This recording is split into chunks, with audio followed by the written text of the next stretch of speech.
Hey guys! Today we're diving into another truly horrifying case. If you want to support my channel, make sure to subscribe and stay active. It really helps me out. I'd be super grateful for that. Let's get started. Destructive influences in a person's life can often have far-reaching consequences. While for some, a challenging environment inspires resilience and success, for many others, it becomes a trap that's nearly impossible to escape. But what if the harmful influences come from your own family? Is there any way out of such a situation? The story of Scarlett Grace killing shook the world with its brutality and sparked international controversy. A family vacation to a tropical resort turned into a horrific tragedy, one that many believe could have been avoided with better supervision and guidance from Scarlett's mother. Scarlett Grace Killing was born in July 1992 in the Hartford suburbs.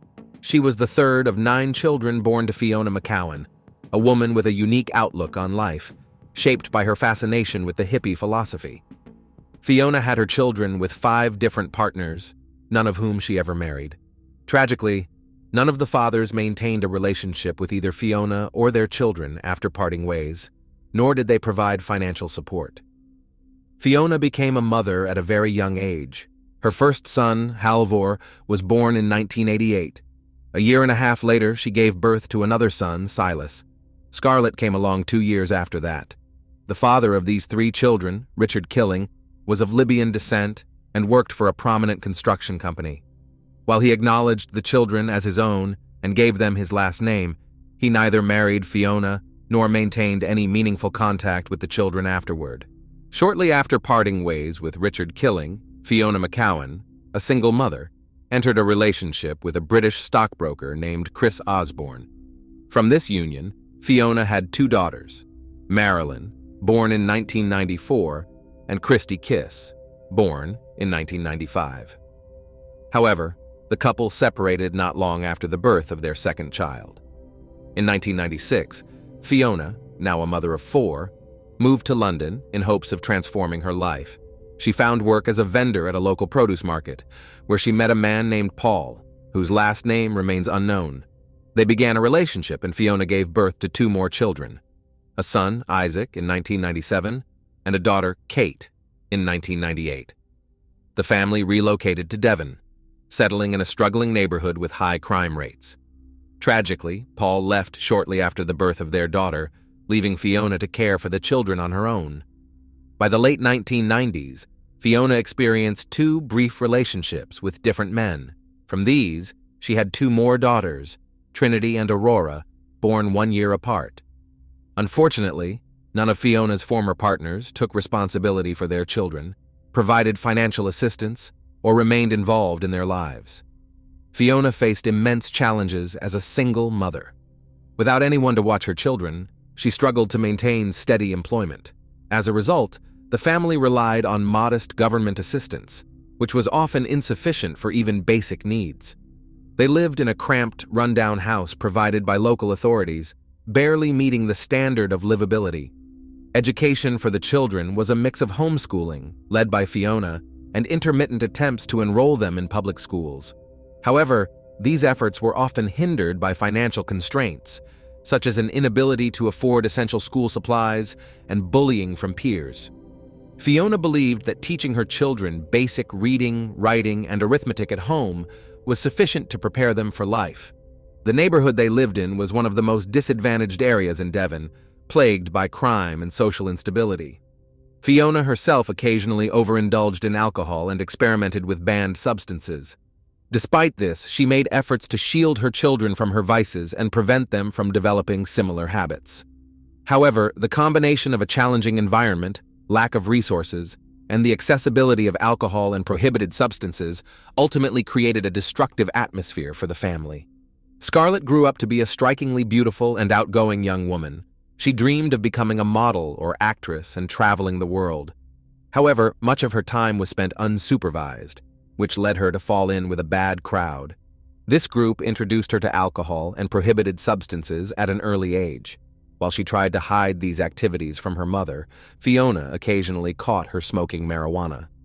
Fiona would reprimand Scarlett, but stopped short of imposing strict punishments. By the time Scarlett turned 14, she had started dating. often with individuals significantly older than her. To be fair, Scarlett looked older than her years, which often led others to mistake her for being more mature than she was. She frequently attended parties, drank alcohol, and adopted a carefree attitude toward life. When Fiona discovered this behavior, she chose not to impose outright bans, but insisted on taking Scarlett to a local clinic for a medical consultation. There, Scarlett was provided with free contraception. Fiona, who had become a mother at a very young age, did not want her daughter to follow in her footsteps. Like her many siblings, Scarlett rarely attended traditional school, receiving most of her basic education at home under Fiona's guidance. Scarlett's striking appearance, a model-like face, long blonde hair, and a slender figure, drew attention wherever she went.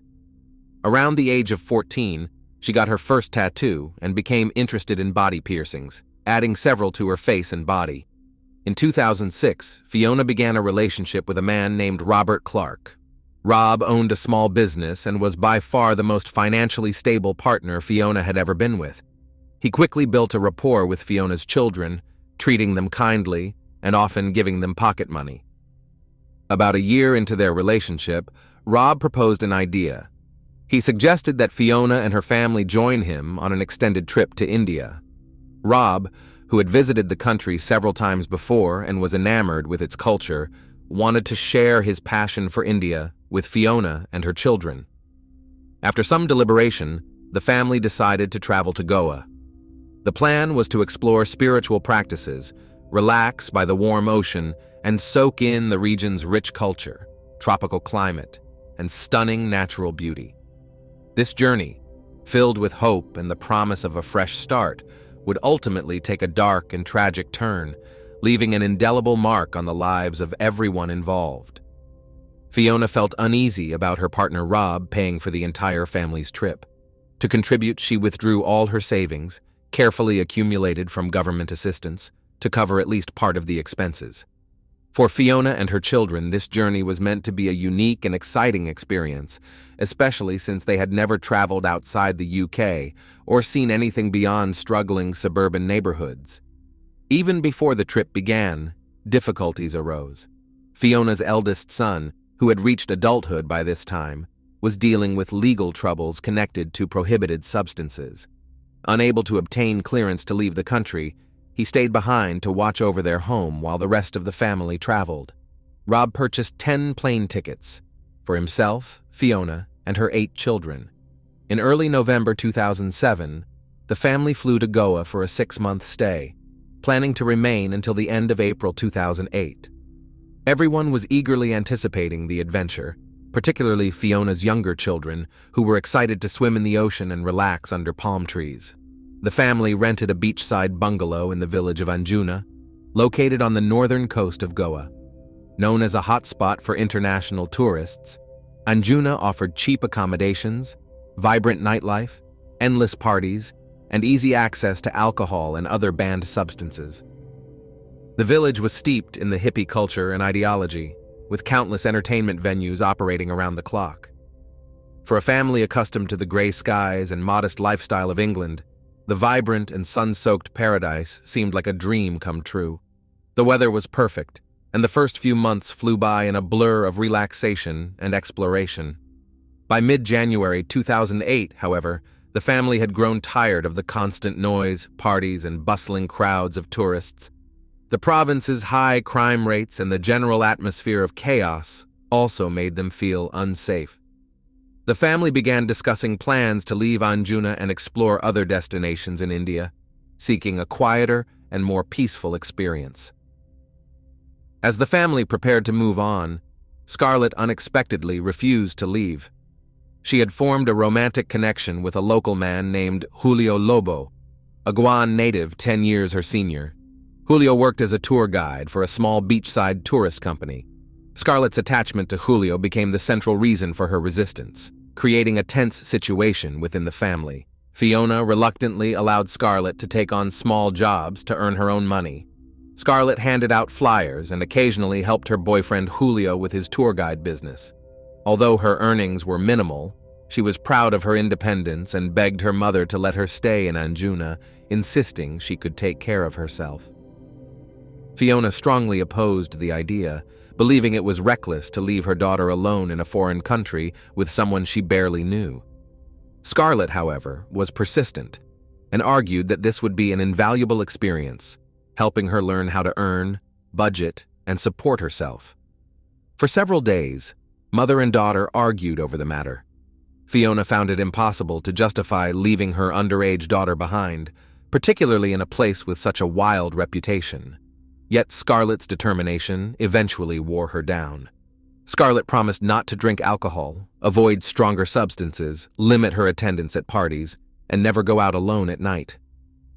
Julio also assured Fiona he would take care of Scarlett and keep her safe. On January 18, 2008, Fiona, Rob, and the rest of the family left Anjuna for the nearby province of Arambol.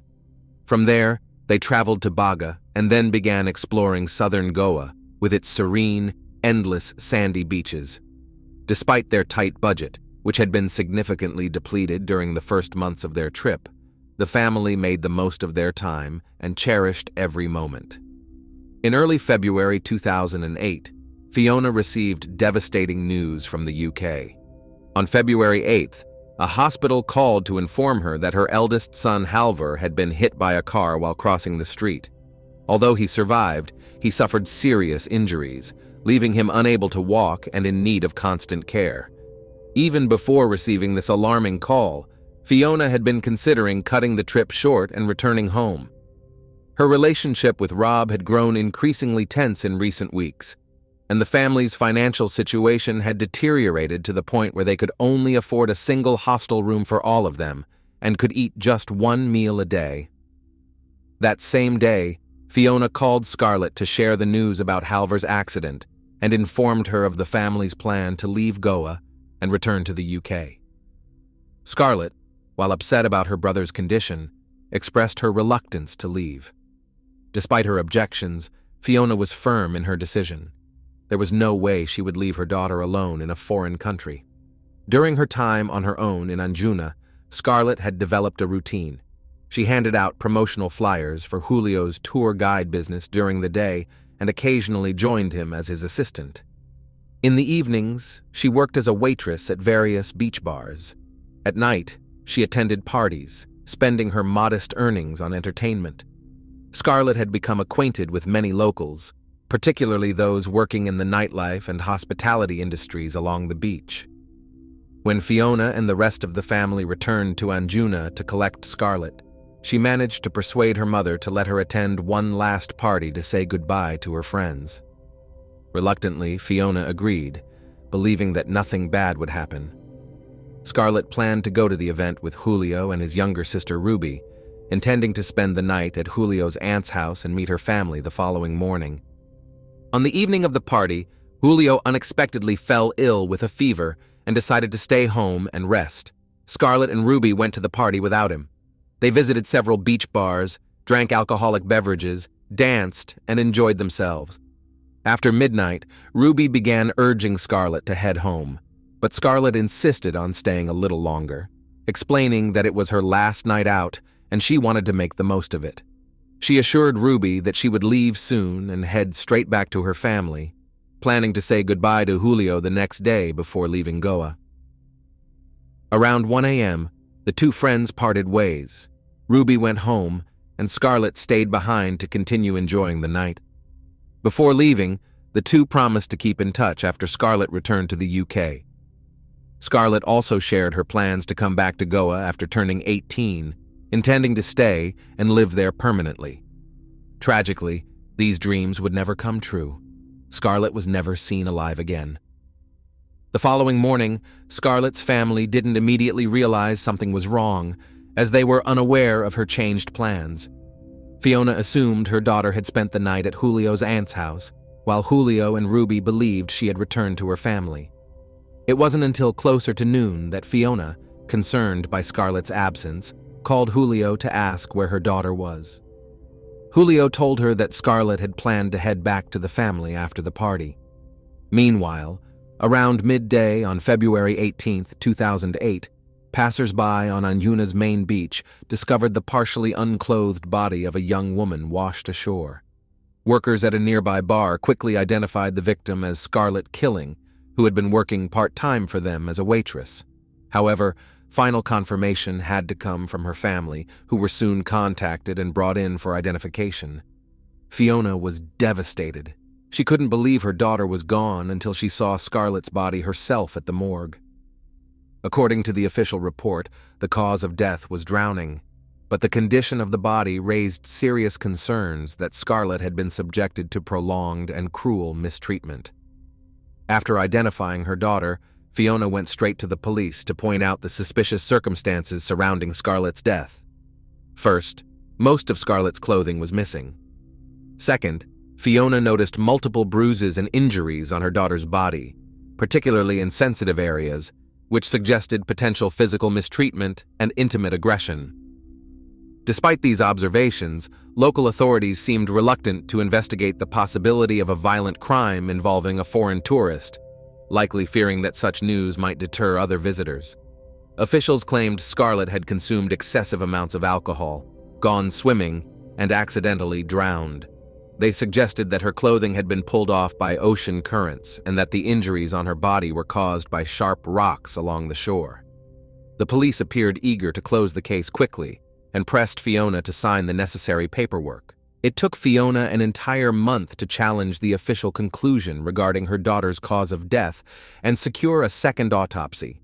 During that time, she relentlessly visited the police station and local government offices, submitting complaints and formal requests. Fiona insisted on viewing her daughter's body again, this time bringing her phone to document the bruises and injuries in detail. She feared that the case would be covered up, that something might happen to the remains, and that she would be left without any evidence. In addition to Fiona's efforts, Scarlett's relatives and friends conducted their own search for clues along the shoreline. In a patch of bushes near the beach, they discovered sandals, torn shorts, and a hair clip that belonged to Scarlett. The items were in plain sight, raising suspicions that the police hadn't even bothered to thoroughly examine the scene. The toxicology report, conducted a full month after Scarlett's death, revealed a lethal mix of strong alcohol and powerful prohibited substances in her system. However, very little water was found in her lungs, indicating that Scarlett had entered the ocean after she was already deceased. Fiona was convinced that her daughter had been drugged, assaulted, and then discarded in the water to cover up the crime.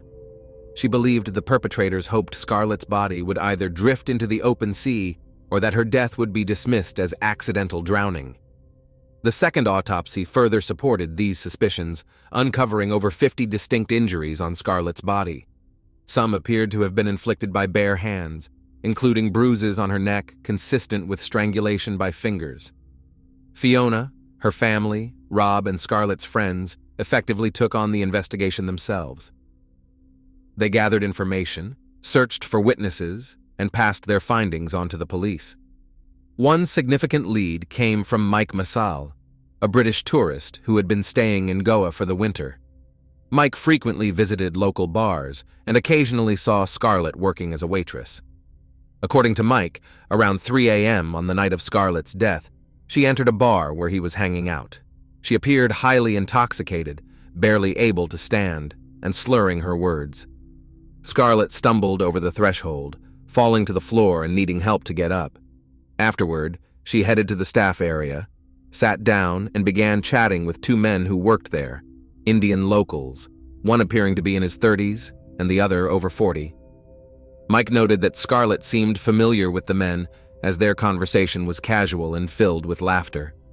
The two men kept making cocktails for her, one after another. Around 4:30 a.m., when the bar closed, most patrons left, and Scarlett departed with one of the men she had been speaking with. They walked along the beach, with the man supporting Scarlett, who was visibly unsteady. She went with him willingly. At one point, they veered off the well-lit section of the beach toward the bushes and disappeared into the shadows. Mike Massal, watching the scene unfold, had no reason to suspect a crime was taking place. He didn't call for help or alert anyone, assuming the interaction was consensual. Additionally, he didn't realize Scarlett was underage, as her appearance made her seem older than she was. After Mike shared his account with the police, They quickly tracked down and arrested the two men Scarlett had been seen with on the night of her death. They were identified as 35-year-old Samson de Souza and 47-year-old Placido Carvalho, both local residents who worked at the bar where Scarlett had spent her final evening. On June 5, 2008, the case was handed over to the Bureau of Investigation, and both men were charged with committing intimate assault against a minor physical assault and causing her death. However, both denied any involvement and maintained their innocence. The Goan authorities continued to delay the investigation. It took 2 years to gather evidence and prepare the case before it was finally sent to court in March 2010. Even then, the trial was postponed for another 3 years due to a lack of direct evidence. Any potential DNA traces had been washed away by the ocean, leaving the prosecution with a weak case. Another major obstacle was the absence of the key witness, Mike Massal, who had returned to the UK and refused to travel back to India to testify. He cited concerns for his safety, claiming to have received anonymous threats. Without his testimony, which was excluded from the case, the prosecution's argument began to crumble. Fiona personally contacted Mike and begged him to provide a statement on video, hoping to submit it as evidence in court. However, he declined, refusing to participate even in this way.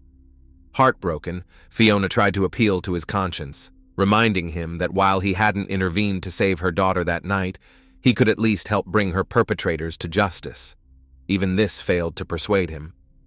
Meanwhile, investigators in Goa attempted to shift the blame onto Scarlett herself. They argued that she had overindulged in alcohol, consumed prohibited substances, and either gone swimming or fallen asleep on the beach, leading to accidental drowning. Scarlett's personal journal was confiscated and scrutinized, with investigators highlighting entries in which she expressed homesickness. These were misinterpreted as signs of depression and used to suggest she may have intentionally ended her life. Fiona actively countered these claims in court, presenting her own evidence to refute the accusations. Despite her efforts, the legal process dragged on for an agonizing 11 years, leaving the family exhausted and disheartened, struggling to hold on to hope for justice. The case of Scarlett killing became an international scandal, drawing intense media scrutiny from the very beginning. Journalists closely observed Fiona and her family, photographing them in public, documenting their living conditions, and criticizing their appearance and lifestyle. As a result, the media painted an unfavorable picture of the family. Adding to the controversy, Fiona had separated from Robert Clark, who began giving interviews portraying her as a neglectful mother.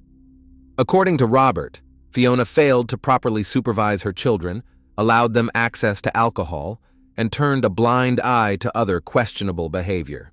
He claimed Scarlett was a difficult teenager drawn to parties, alcohol, and prohibited substances, accusing Fiona of effectively abandoning her daughter in a foreign country, leaving her to live with an older man. He also alleged that Scarlett stole money from the family, which exacerbated their financial struggles during the trip. In 2012, tragedy struck again when Fiona's eldest son passed away from an overdose of prescription medication. Following his death, social services investigated the possibility of removing her remaining minor children from her custody. However, Fiona successfully fought to retain custody and continue raising her family on her own. In September 2016, both defendants in the killing case were unexpectedly acquitted due to a lack of evidence. Fiona, however, refused to give up, accusing the justice system of corruption and continuing her fight for accountability. 6 months later, Fiona successfully appealed the court's decision, leading to the start of a new trial with a different judge. During this process, new details emerged. Samson de Souza was revealed to have ties to a criminal network involved in distributing prohibited substances, which were sometimes stored in his home. This connection raised the possibility that he had access to the substances used to incapacitate Scarlett, making it easier for him to exploit her vulnerable state. Placido Carvalho was found to have assisted Samson and encouraged his actions, though he did not participate directly in the assault. Evidence suggested the men spiked Scarlett's drinks with strong substances, leading to her fatal overdose. Toxicology results indicated that Scarlett died before her body was discarded in the ocean, an attempt to conceal the crime. Charges against Placido were reduced to incitement since he had left the bar on his motorcycle about 30 minutes before his shift ended. Ultimately, the court fully acquitted Placido and released him. Sampson, however, was convicted in July 2019 of assault and causing death under aggravated circumstances. Despite the severity of his crimes, he received a sentence of only 10 years in prison. Thanks for watching, everyone. Your support means a lot to me, and you can help my channel grow by hitting that like button, dropping a comment, and sharing this video. Your engagement really makes a difference. See you soon.